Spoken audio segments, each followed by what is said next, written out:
มาเปียกำไมมาทอมก่อนแน่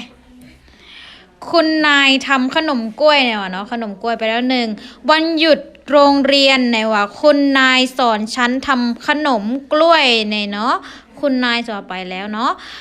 เราก็เริ่มกันทำกัน8 โมงคุณนายก็พาฉันไปในสวนเราก็ไปเอาต้นกล้วยเนี่ยค่ะเนาะต้นกล้วยกับใบตองที่ต้นกล้วยแล้วไปเอาหวาย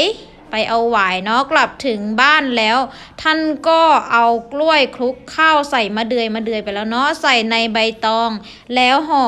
ด้วยหวายเนี่ยค่ะเนาะแล้วก็นำมานึ่งประมาณ 1-2 ชั่วโมงทำเสร็จแล้วท่านก็ให้ฉันเอาไปแจกให้เพื่อนบ้านแล้วกินด้วยกันอย่างอร่อยและมีความสุขเนี่ยค่ะเนาะเอาไปเลยค่ะคะแนน10 เต็ม 10เอาแช่งคู่กับจอม